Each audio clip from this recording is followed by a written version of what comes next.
iya ini dengan Mbak siapa ya? Saya lupa gitu. Iya, ini dengan Mbak Dina Kapitrisna Bu, bisa dipanggil Dina. Oh, Mbak Dina yang kemarin itu ya? Iya, yang WA malam lah Bu. Iya, yang WA saya Bu, ada di rumah nggak? Gitu itu. Iya, ya itu Bu, saya itu. Iya, iya. Mbak Dina ini dari mana kira-kira ya? Saya dari rumah temen Bu, nganterin buku yang ketinggalan. Lalu kebetulan kemarin kan Ibu jawab iya ada, langsung saya kesini gitu Bu. Jadi langsung mampir ke rumah Ibu gitu. Iya, iya Bu, seperti itu. Baik. Mbak Dina ini aktivitasnya itu apa sekarang? Aktivitas saya sekarang ini kan lagi pandemi juga Bu, jadi saya cuma kuliah di rumah gitu Bu, secara online. Oh, baik. Berarti kuliahnya tuh belum masuk gitu ya di sekolahan. Gitu Mbak Dina. Iya, gimana ya Bu? Bosen sih, bosen karena setiap pagi itu harus udah melakukan proses kuliah secara daring daring. Terus deadline-nya juga banyak yang mepet-mepet gitu, jadi saya gitu. ya gitu lah Bu. Ya kan namanya juga mahasiswa kan emang dibutuhkan untuk itu kan belajar gitu. Jadi Mbak Dina harus semangat. Iya Bu, terima kasih. Iya. Mbak Dina ini semester berapa kira-kira ya? Saya semester 5 Bu. Oh, udah semester 5 ya. Berarti kurang 3 semester lagi Mbak Dina udah lulus gitu ya. Iya Bu. Baik, Mbak Dina. Oh iya, itu sampai lupa nanyain kapan ya Mbak Dina. Iya. Mbak Dina ini gimana kabarnya? Baik-baik aja sekarang? Alhamdulillah Bu, baik-baik saja sekarang. Alhamdulillah. Kalau kabar Ibu bagaimana Bu? Ibu alhamdulillah ya sehat ya, karena dengan pandemi kayak gini kan harus jaga kesehatan sih Mbak Dina ya. Iya Bu. Jadi harus ekstra hidup sehat, ekstra hati-hati juga kalau di luar rumah gitu. Iya. Ya, Ibu ingin menanyakan kepada Mbak Dina, tujuan Mbak Dina untuk datang menemui Ibu itu apa ya? Karena apa? Tujuan saya menemui Ibu itu karena saya ingin melakukan proses konseling Bu. Oh, baik. Berarti Mbak Dina ingin melakukan proses konseling dengan Ibu begitu ya? Iya Bu, seperti itu. Baik Mbak Dina. Lalu apakah sebelumnya itu Mbak Dina sudah pernah melakukan proses konseling atau belum sih sebelumnya? Sebelumnya saya belum pernah sih Bu, cuma teman saya ada yang pernah, jadi saya tahu. Berarti Mbak Dina ini tuh baru pertama kali untuk mengikuti proses konseling gitu. Iya Bu. Tapi sudah dengar-dengar dari temannya, sudah diceritakan dari temannya, oh proses konseling itu gini-gini loh, kayak gitu ya Mbak Dina ya? Iya, tapi teman saya itu yang konseling kelompok ya Bu, yang bareng-bareng rame itu. Oh iya, konseling kelompok begitu ya? Iya. Iya, baik. Baik, kalau begitu Ibu ingin menjelaskan terlebih dahulu ya. Oh ya, sebelum itu sebelum melakukan proses konseling, Ibu ingin menentukan waktu durasi untuk proses konselingnya. Bagaimana kalau proses konseling kita lakukan dengan 30 menit? Apakah Mbak Dina merasa keberatan buat durasi 30 menit itu Mbak Dina? Saya rasa sudah cukup segitu. Berarti Mbak Dina sepakat ya untuk melakukan proses konseling pada waktu 30 menit ya Mbak Dina? Iya. Baik, lalu selanjutnya saya akan menjelaskan mengenai proses konseling. Jadi konseling di sini yaitu suatu proses bantuan yang diberikan oleh konselor kepada konseling untuk menyelesaikan sebuah masalah Mbak Dina. Tapi di sini yang menyelesaikan sebuah masalah, yang mencari solusi, tetap Mbak Dina sendiri yang sebagai konseling. Jadi Ibu sebagai konselor itu cuma menjembati Mbak Dina untuk berhasil dalam proses konselingnya tadi. Jadi di sini nanti Ibu akan membantu saya mengenai menentukan jalan keluar, dan itu nanti saya yang memilih sendiri gitu ya Bu. Iya, jadi gimana ambilnya? Benar Mbak Dina. Jadi Mbak Dina tuh milih sendiri nih, kayak saya ingin kayak gini. Jadi saya itu bukan cuma mengarahkan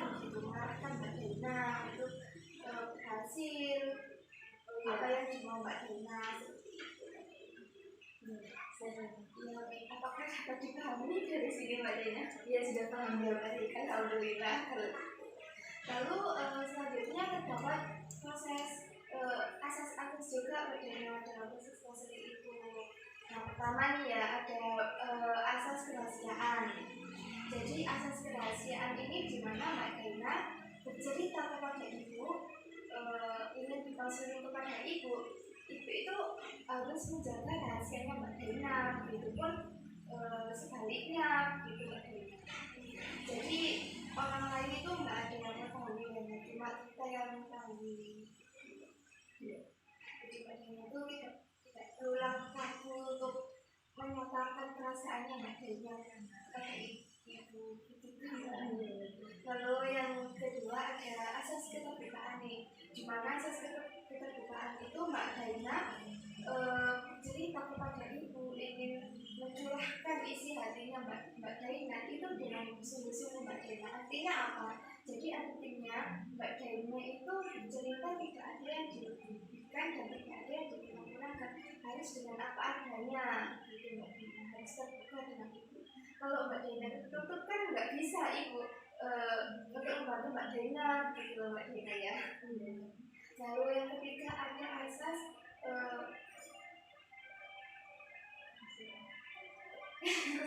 ya ada asas apa nih namanya, ada asas kesukarelaan. Di mana asas kesukarelaan ini Mbak Dena datang ke ibu kan tidak ada paksaan sih, tidak ada paksaan di luar maupun dari ibu kan, seperti itu Mbak Dena. Nanti itu jadi kalau sebelum saya mau menceritakan kan berarti saya belum belum terbuka, jadi saya harus percaya dulu kepada ibu gitu ya Bu. Iya seperti itu Mbak Dena, percaya dulu kepada ibu. Di sini kan ibu kan ingin membantu Mbak Dena seperti itu, jadi Mbak Dena harus menyampaikan dengan apa ya, kayak jujur gitu. Baik Bu. Tapi nanti saat saya bercerita itu nanti permasalahan yang saya ceritakan tidak akan itu kan Bu, benar 100% ke ibu saja kan? Iya, tidak akan ke orang lain kan. Di sini kan ada etik dalam konseling kan, ada asas kerahasiaan, di mana asas ini itu menjaga kerahasiaannya konselingnya. Jadi tidak orang lain itu tidak dapat mengetahui, antara yang bisa mengetahui itu antara ibu dan Mbak Dena aja. Itu Mbak Dena. Jadi Mbak Dena itu tidak perlu khawatir untuk hal tersebut. Jadi Mbak Dena sekarang sudah paham. Lalu sekarang Mbak Dena dapat menceritakan permasalahan dari Mbak Dena tersebut. Jadi permasalahan saya itu, saya merasa kayak minder Bu, kurang percaya diri terhadap apa yang saya miliki. Saya kurang mampu untuk di bidang ini. Baik, ibu ingin bertanya ya sebelumnya, Mbak Dena ini minder itu dikarenakan hal apa ya? Kenapa Mbak Dena itu bisa minder gitu? Apakah ada faktor yang mempengaruhi hal tersebut? Kalau saya minder itu karena kemampuan saya di jurusan yang saya ambil ini tuh saya rasa kurang mencukupi saya Bu. Terus karena faktor dari teman-teman kelas saya sih Bu, saya lihat itu. Baik, kalau itu bisa memahami ya Mbak Dena ya. Lalu Mbak Dena ini itu kurang mampu untuk apa ya Mbak Dena? Apakah Mbak Dena kurang mampu dalam jurusan yang Mbak Dena ambil, atau karena Mbak Dena merasa tersaingi, atau karena ada apa gitu Mbak Dena? Iya Bu, dari jurusan yang saya ambil ini saya merasa kurang mampu, apa ya, kemampuan saya itu kurang gitu loh dalam jurusan matematika ini Bu. Baik. Dari segi hitung-hitungan gitu loh Bu, kurang cepat. Terus pemikiran saya itu lama banget dibandingkan teman-teman saya. Jadi dari situ saya menarik diri gitu loh Bu. Oh saya nggak bisa, kayak udah mau itu loh Bu, sinis lah ya gitu.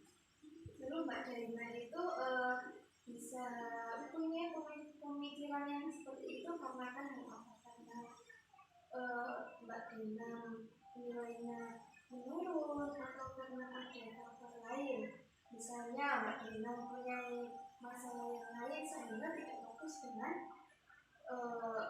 belajarnya Mbak Dena, seperti itu.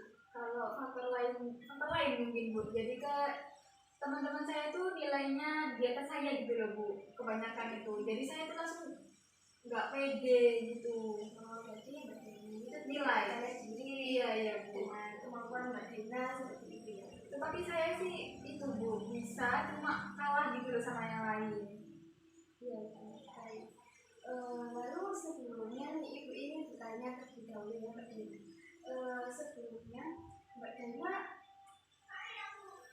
bisa mengambil jurusan ini tuh karena emang dari niatan Mbak Dena sendiri atau bagaimana nih? Kan Mbak Dena sekarang kan merasa kayak terbebani begitu ya. Lalu sekarang Mbak Dena itu bagaimana seperti itu?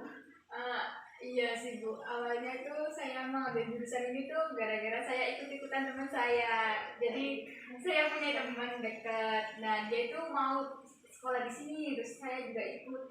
Oh kamu mau ambil apa? Kebetulan dia mau ambil matematika. Ya udah saya ikut-ikutan nyoba Bu ambil matematika, biar sekelas gitu loh. Ternyata saya setelah keterima di jurusan ini kok ternyata saya tuh apa ya nggak di itu saya gitu loh Bu, nggak di sesuai bidangnya. iya Bu. Mbak Dena. Lalu sebelumnya itu Mbak Dena itu pasti kan dari anak-anak, dari individu itu kan pasti mempunyai kemampuan yang berbeda-beda. Lalu Mbak Dena ini tuh bakat minatnya Mbak Dena itu di bidang apa sih Mbak? Saya yang Mbak Dena suka deh. Pasti yang Mbak Dena suka itu kecuali matematika ini tadi. itu Bu, saya suka menggambar. Jadi Mbak Dena ini tuh suka dalam bidang seni begitu ya Mbak? Iya Bu. Baik, kalau lalu Mbak Dena sebelumnya kenapa tidak mencoba saja apa yang dimau Mbak Dena seperti itu? Iya Bu. Kan Mbak Dena nih jago nih pasti ya, kayak suka terampil dalam bidang seni. Lalu kenapa Mbak Dena tidak melanjutkan hal tersebut? Iya kesalahannya ya karena saya kemarin itu waktu milih jurusan ya karena itu teman saya tadi, jadi saya nggak ke apa yang saya inginkan di seni tadi. Ya udahlah seni kan buat gambar-gambar di rumah atau gimana, tapi saya pilih sama teman saya tadi biar ada temannya gitu Bu. Oh, lalu sekarang Mbak Dena kan sudah tahu hal tersebut kan pasti ada pemikiran negatif dari dalam diri Mbak Dena. Lalu hal tersebut itu faktor yang mempengaruhi itu apa ya Mbak Dena? Seperti gimana Bu? Jadi faktor yang mempengaruhi itu seperti yang terjadi pada Mbak Dena sekarang. Jadi Mbak Dena sekarang itu ada semisal nih Mbak Dena kan sekarang mengeluh karena jurusan kayaknya sama jurusan nih saya begitu. Lalu faktor yang terjadi sekarang itu apakah nilai Mbak Dena bisa turun atau kenapa gitu? Soalnya kan Mbak Dena kan punya pikiran yang tidak Negatif gitu ya, ya. yang negatif yang rasional seperti itu adanya. Iya faktornya tadi Bu, yang nilai saya tuh apa namanya kurang dari teman-teman, terus saya kurang apa namanya berpikir lebih cepat terhadap bidang ini tadi matematika dalam berhitung. Terus saya merasa kurang mampu apa bergaul bersosialisasi dengan anak-anak gitu loh Bu. Oh ya baik. Iya Lalu Mbak Dena, sudah. berarti Mbak Dena di sini itu tidak punya kepercayaan dirinya karena kan Mbak Dena merasa minder karena nilai Mbak Dena jelek seperti itu. Mbak Dena merasa saya nggak mau nih ini seperti itu ya Mbak Dena. Iya Bu. Mbak Dena saya dapat memahami yang Mbak Dena rasakan seperti itu. Dalam permasalahan Mbak Dena tadi, apakah apa yang ingin dirubah dari dalam pemikiran Mbak Dena tersebut? Mbak Dena itu ingin apa dalam diri Mbak Dena tersebut? Jadi sekarang saya yang harus itu Bu yang bisa apa merubah yang itu tadi. Keinginan Mbak Dena untuk merubah pemikiran yang negatif tersebut Mbak Dena. Yang ingin saya rubah itu yang pertama itu dari kepedean terhadap teman-teman deh Bu kayaknya. Berarti Mbak Dana ingin lebih percaya diri, Iya. gitu ya. Baik. Lalu Mbak Dana, Jadi saya tuh pengen merubah apa ya, lebih menerima gitu loh, bukan saya sudah memilih, jadi saya tuh harus bisa berbaur dengan lingkungan gitu agar saya tuh bisa apa secepatnya seperti teman-teman saya gitu. baik Mbak Dana. Baik, kalau begitu dapat disimpulkan dari pemasaran Mbak Dana, dapat mengambil teknik self management, di mana teknik self management ini mengubah pemikiran yang irasional atau pemikiran yang negatif menjadi pemikiran yang positif, pemikiran yang rasional, itu Mbak Dina. Apakah di sini Mbak Dina dapat mengetahui, sudah paham gitu? Oh iya paham Bu, jadi kayak tadi tuh saya sudah mau bisa merubah gitu ya Bu. Iya Mbak Dina. Oh iya sudah paham Bu. Baik, jadi di sini Ibu ada kontrak perjanjian perilaku di mana Mbak Dena harus mengisi perjanjian ini Mbak Dena. Jadi nanti kalau semisal Mbak Dena dapat dapat merubah apa yang ingin dirubah Mbak Dena akan mendapatkan reward.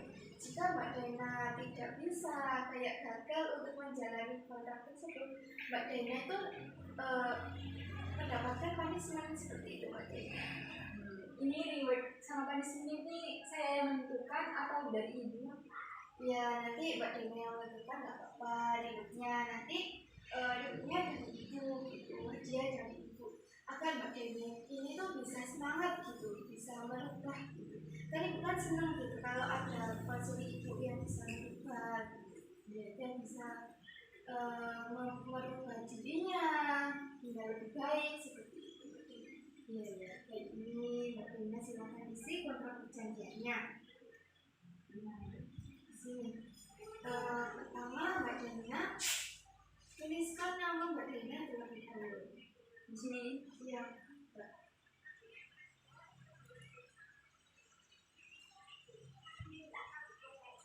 Ini sudah. Lalu selanjutnya Mbak Dena harus menuliskan pemikiran yang bermasalah atau pemikiran yang negatif yang ada di dalam diri Mbak Dena tersebut. Ini seperti tadi ya Bu, yang saya ceritakan. Ya Mbak Dena tadi kan kurangnya percaya diri dalam diri Mbak Dena seperti itu. Iya.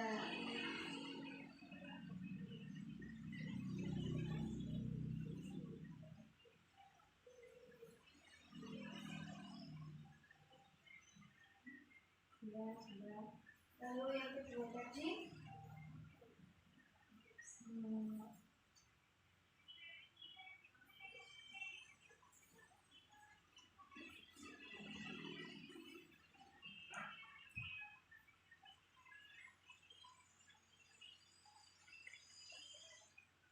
masalah hidup namanya.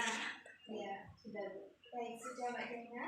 Lalu selanjutnya Mbak Dena nih dapat menuliskan hal yang ingin dirubah dari dalam diri Mbak Dena. Misalnya pemikiran yang positif Mbak Dena. Jadi Mbak Dena dapat menuliskan di bawahnya sini Mbak Dena. Jadi sudah yang ini tadi berubah menjadi itu tadi. Iya, dirubah menjadi pemikiran yang positif atau pemikiran yang irasional.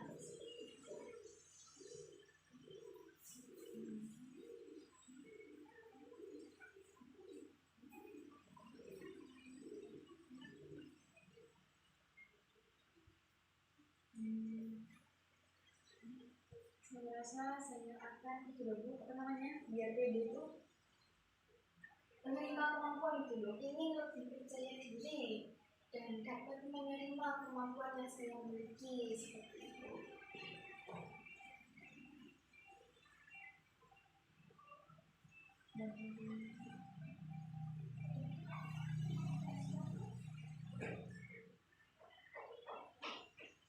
Ya. Kedua itu saling dengan teman-temannya. Jadi Mbak Dena harus mencoba berbaur. mencoba bergaul dengan teman-temannya, mencoba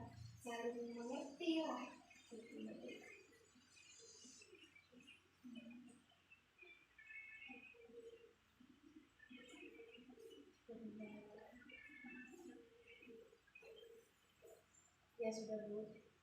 Lalu nih kan ibu tadi kan menjelaskan bahwasanya dalam perjanjian kontrak perilaku ini terdapat kira-kira Mbak Dena jika berhasil untuk merubah kontrak perjanjian tersebut, Mbak Dena ingin dibuat apa nih dari ibu? Ini bebas kan Bu? Iya, bebas sesuai keinginan Mbak Dena.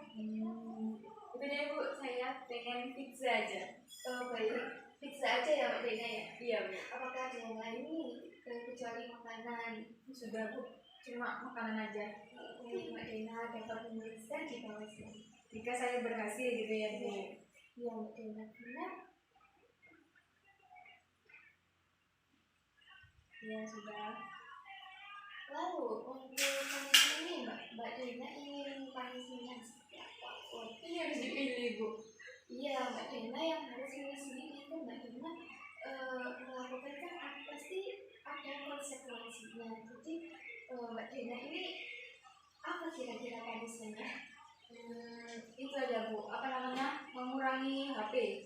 Kan saya kan sering kemana-mana kan pasti bawa HP. Jadi kalau saya merasa gagal untuk merubah diri saya menjadi ini tadi, mungkin HP saya itu saya kurangin 1 minggu itu 1 kali pegang HP lah Bu. Wah itu menantang ya Mbak Dena ya. Iya Bu. Apakah di sini Mbak Dena benar? Apakah yakin? Ya sebenarnya sih sulit ya Bu, tapi harus saya yang dapat ribet aja Bu kalau bisa. Biar nggak dapat punishment gitu loh Bu. Jadi kalau begitu Mbak Dena harus bisa nih Iya. untuk merubah pemikiran irasional menjadi rasional. Iya. Agar Mbak Dena tidak mendapatkan punishment yang dibuat oleh Mbak Dena seperti itu. Iya. Mbak Dena dapat menuliskan di bawahnya. Yang HP tadi ya, mengurangi HP. Nah, sebenarnya Mbak Dena.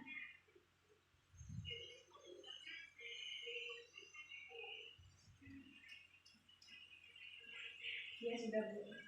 Lalu di bawahnya Mbak Dena dapat bertanda tangan.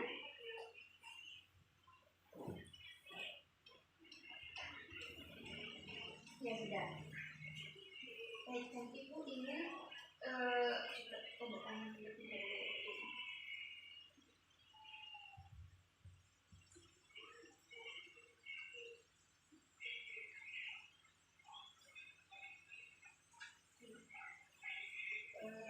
Ini dipegang oleh Mbak Dena terlebih dahulu.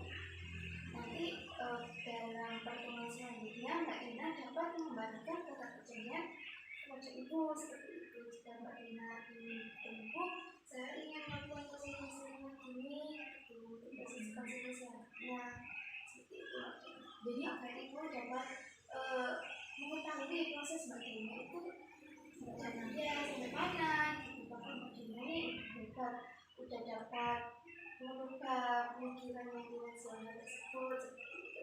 Jadi saya tuh nanti apa namanya, memperhatikan di rumah, mengubah yang tadi yang sifat saya yang itu negatif.